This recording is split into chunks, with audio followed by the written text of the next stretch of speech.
Enlarged someone is thankfully missing here, and his name rhymes with Hockmudsand.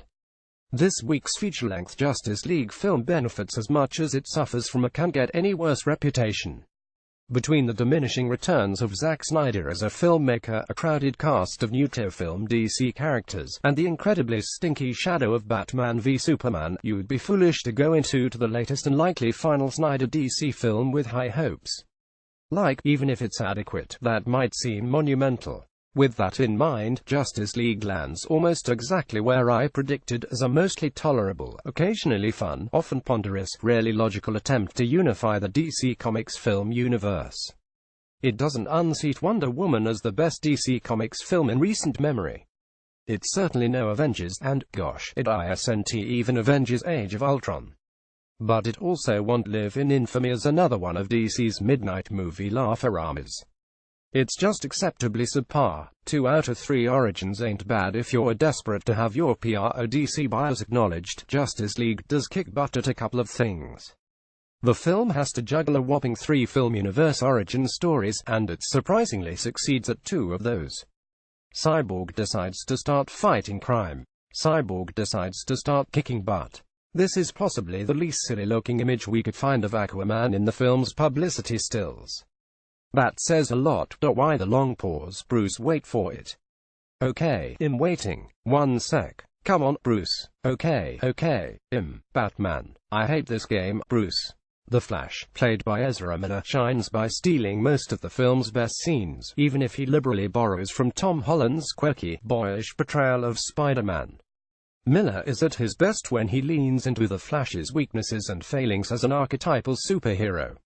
Turns out, this brilliant master of space and time is freaked out by all kinds of stuff. Fights, heights, bugs. His kryptonite list reads like a Seinfeld episode. Luckily, the film's script helps him along by focusing on his reluctance and anxiety as a terribly young world saver. He also knows the value of a smirk, a gasp, and a wide-eyed look of astonishment in selling the odd happenings all around him, and his comedic knack is valuable in scenes where his face gets a ton of slow-motion time to sell a gag. DC struck gold with this guy, and if anything else, Justice League makes me very excited at the potential of a good Flash film. Ray Fisher as Cyborg is fun to watch, but he may be more impressive in his portrayal, if only because the script does him zero favors. This version of Cyborg is as generically brooding and mysterious as they come, and the way the film reveals his rise to superhero status via failed experiments by his scientist dad is a little hammy. Yet he still impresses. During standard dialogue scenes, Fisher is careful not to oversell his teenaged melodrama and confusion over having his body overtaken by an otherworldly energy. Yet during the film's most intense combat, he stands out as a happy Toberhory butt-kicker, which is even evident through his cybernetic, ever-morphing suit. On the other hand, sorry, Aquaman fans.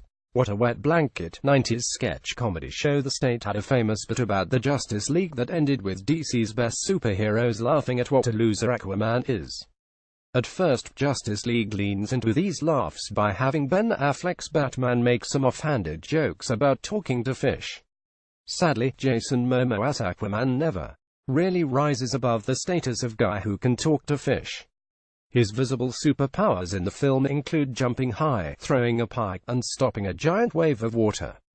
That's it. He looks silly in every fight scene and feels lacking as a foil to the other heroes' varied, weird powers. While the film attempts to frame Aquaman as a tough-as-nails badass, a buff, tattooed, surly drunk who is made entirely of whiskey and sarcasm, he only gets one legitimately interesting moment in off-character confession that comes courtesy of Wonder Woman's lasso of truth. Worse, Aquaman stars in the film's worst action sequence by far, a battle against the film's nemesis, Steppenwolf, that is entirely submerged in water. You may use the phrase like moving through water in your day-to-day life as an insult or a comment on something being slow, unwieldy, and annoying. Justice League takes that to a whole new level by framing a slow, plodding fistfight within realistically slow water physics. Whedon-esque even in her most boring scenes, Gal Gadot carries the Wonder Woman character so well. Wonder Woman is happy to see Cyborg. Hey, Alfred, what do you think of my rich-eyed affable douche look? Yes, Master Wayne, that about sums it up. Affleck doesn't quite pull off the Downey Jr. Ass roller model shtick. In Batman, Still, if you recite that line one more time, Bruce, I'm going to shove this thing you know where. Steppenwolf animates weirdly pretty much every time he appears on camera, which is unfortunate. That's the only realistic part about that fight, by the way, as Justice League suffers from a surprising number of awful, action sequences.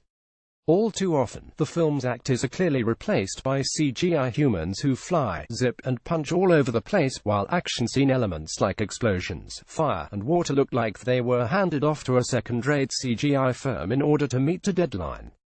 We still get a few compellingly framed battles. When the Justice League first comes together to face Steppenwolf, their combined powers flash in a steady, thrilling sequence of varied attacks through a falling-apart sewer facility, though, I gotta say, Aquaman is mostly absent in this one. And the film's primary superheroes fight each other clash does a lot to make its superpowers pay off other than boring ol' Aquaman. In some respects, Ben Affleck redeems himself as a dark-burdened Batman, though this is only through sheer force of acting. His character development doesn't extend an inch beyond "gosh, I really regret getting Superman killed," and that means his warmest and most human moments, which he gets more of than in BVS, at least come as reactions to other characters, not through searching a character development of his own. Had the film trimmed some fat, particularly the awkward and super slow morning scenes with Amy Adams as Lois Lane, Affleck might have been afforded room to flesh out his improved take on The Dark Knight. Likewise, Gal Gadot really does nothing in this latest Wonder Woman appearance beyond kick ass in crazy battles, which is AGS great at, and look down at her feet when reminded of a lost love, which is AGS not so good at. Snyder had to step away from production due to tragic circumstances, and I feel bad pointing out certain issues in the film as a comparison. In some parts of the film, you can clearly see Stepp and director Joss Whedon applying his non-crappy touch. Conversations between Affleck and Gadot toward the film's end are among the most touching for either character since the actors started out at DC, and they, like some other good dialogue scenes, have all the hallmarks of a Whedon production, in terms of camera angle, distance, and conversational cadence. Conversely, the film's all-over-the-map, jumping between scenes madness reeks of Snyder's insipid filmmaking approach. At one moment, Batman wastes his time stopping a single perp on a rooftop. During the next, we walk in on Wonder Woman saving the day from Norrie Morris and damn the modern world terrorists in downtown London. There's also a disturbing moment in which a man nearly murders an entire row of innocent people with a machine gun, which already feels tacky even without its similarities to all-too-common news headlines. The film's jumps in logic are pretty wild, as well, with Steppenwolf gaining a destroy-the-world lead on our heroes due to some head-smackingly dumb decisions. The worst is when the heroes have a super-powered cube in their possession, which Steppenwolf needs to fulfill his darkest plans. And, wouldn't you know it, the Justice League leaves that cube alone for roughly 12 minutes to have a violence-filled argument. Once it's over, whoops, cube's gone, who you gonna call? By the film's end, the whole premise changes. For most of the runtime, we're looking at a mighty, unstoppable villain who can't be brought down by even the world's 5 strongest heroes. Does the team win out by overcoming its personal trials and tribulations? Do they unlock the greatest power of all and overcome in a mysterious or interesting way? Nope. The Justice League instead finds the cheapest solution humanly possible, and if you know anything about DC Comics, you can guess how it ends. That's the exclamation point on a film that repeatedly fails to understand why the zillions of egos Avengers films worked, because they have carved out the right amount of time, room, and dialogue for us to not only care about the major characters, but also see the wildly different personalities clash and contrast in compelling ways. Justice League has good actors, good one-liners, and good moments, but it ultimately feels hollow, like a Cadbury cream egg with nothing in the middle. I left the theater hopeful that the Flash and Cyborg could stretch their backstory wings in their own respective films, and I left feeling like the Justice League production crew really blew it on a few things. For starters, Aquaman instead of the Green Lantern. Seriously, most of all, I left forgetting about the expectations I brought into the theater.